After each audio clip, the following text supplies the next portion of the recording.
Good morning, learning family. Welcome back to our channel. This morning, I thought I would share with you something our family really loves. We love chia pudding. So I wanted to share with you a little recipe. I'll actually link the recipe below, but I'll give you a quick tutorial on how we make it.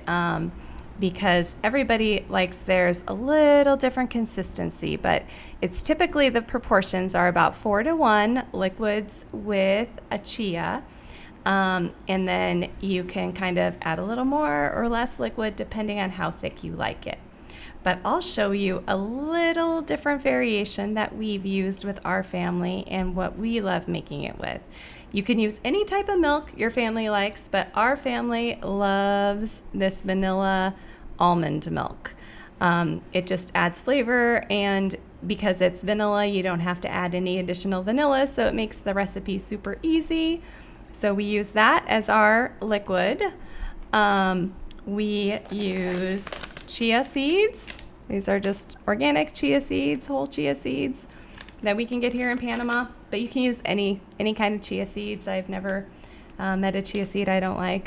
They all work well. They are super healthy for you. So this chia pudding is a great breakfast, a great snack, a great treat between meals. It's super healthy and very satisfying. It will hold your kids over from breakfast until lunch, so they won't be hungry, saying they're hungry, asking for more food. The chia seeds themselves have 10 grams of fiber in 2 tablespoons.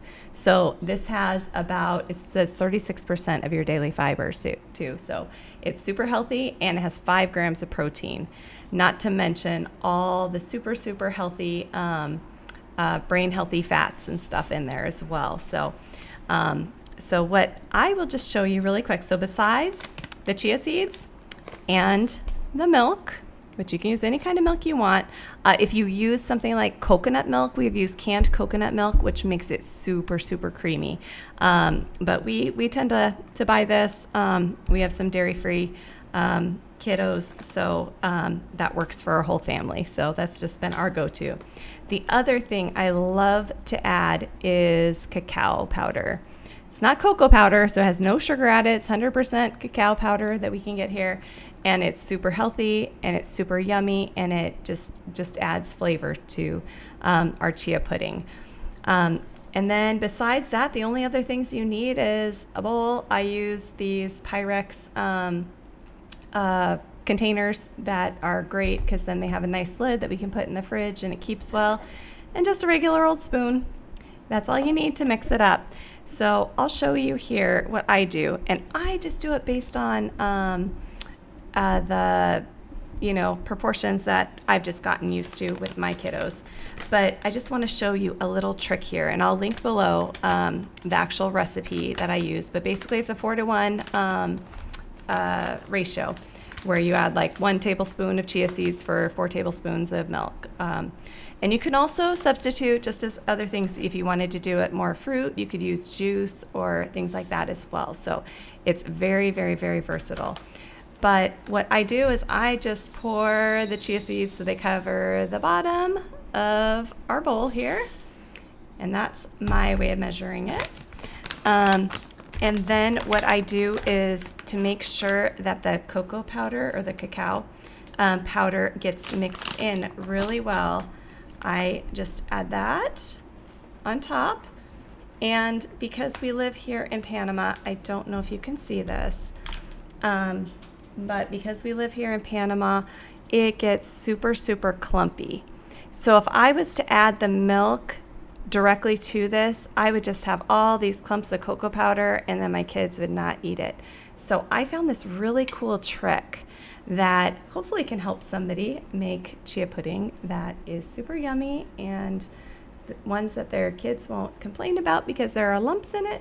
So I basically take the spoon, and with the chia seeds, I mix all those little lumps of cocoa powder into the chia seeds, and then I just push it against the side of the bowl. I don't know if you can see that. And it easily breaks up every single one of those clumps, and It makes it super, super, super easy to mix and gets all that powder mixed in with the yummy chia seeds. And then when you add the liquid, the milk, so you can see that takes up about a quarter of the bottom of the bowl here. And then I fill the rest of it with the milk here. And I'll show you this. Sorry, the camera's not pointing down to it. It's hard to show you. I just add it right into the bowl there. And I usually fill up the bowl about halfway first. And I continue to mix it against the side of the bowl to make sure that there are absolutely no clumps. And it makes it nice and rich and creamy and so, so, so yummy. So I will add the rest, just mix it for a couple minutes, and then I will add the rest of the milk here, getting all of those clumps. I don't know if you can see it. It's getting along the side of the bowl there, but it's making sure that there are absolutely no clumps. And that way it's super good, chocolatey, thick flavor. So, so, so yummy. And then what I do is I add the rest of the milk nearly to the top of the bowl to make sure we got all of it. And then it takes a while for the chia seeds to soak up the liquid and everything.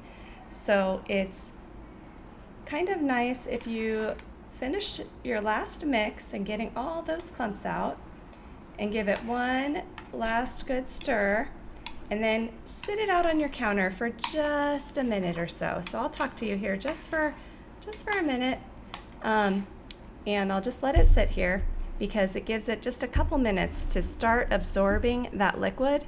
And the nice thing about the absorption of the liquid is it's really great for your digestion. It's really also very hydrating. So if you eat chia seeds without being soaked in water, it can dehydrate you because it pulls out all the water from your digestive system and stuff. But if you eat it as a chia pudding, it's very, very hydrating, which is very important for us here in Panama, where it's always hot and, always making sure the kiddos are hydrated and everything. So, okay, so I let it sit for a minute or so here. And now I'm going to do just one final stir because it allowed it to start soaking up that good liquid in the milk there. And the importance of doing that is if you don't let it start absorbing the liquid, then sometimes you can have the chia seeds float to the top and then it kind of stays separate and doesn't soak up all the liquid, or sometimes they'll float to the bottom and you'll have kind of clumps on the bottom.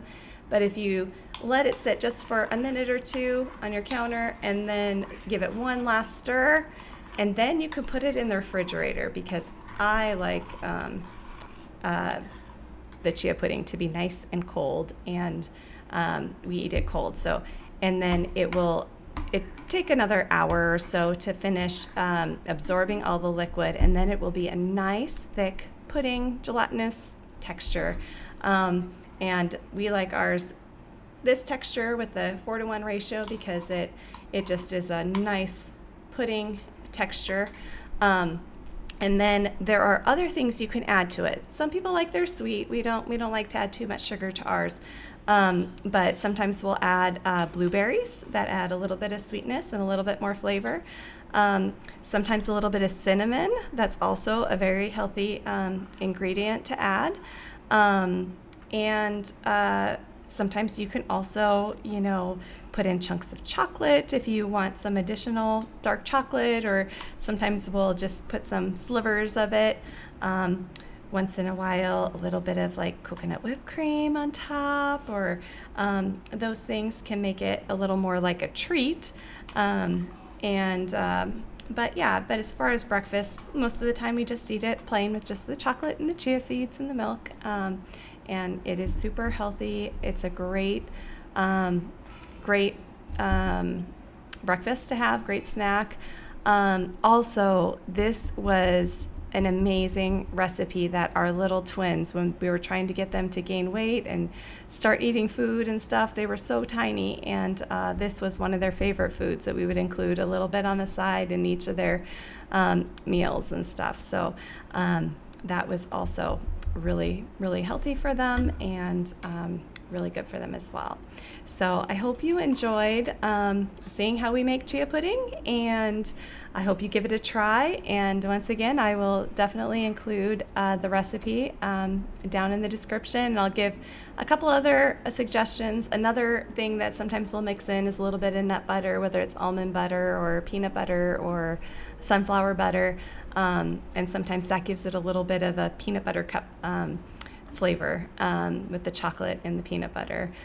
So there are lots of options, and you can put nuts, sprinkle nuts, or sprinkle granola or other things. The options are really endless depending on what your favorite flavors are. It's very versatile and very healthy. So we hope you give it a try, and we hope you like and subscribe and join our channel, and hope you join our learning family, and we look forward to connecting soon. Until next time, never stop learning. Bye.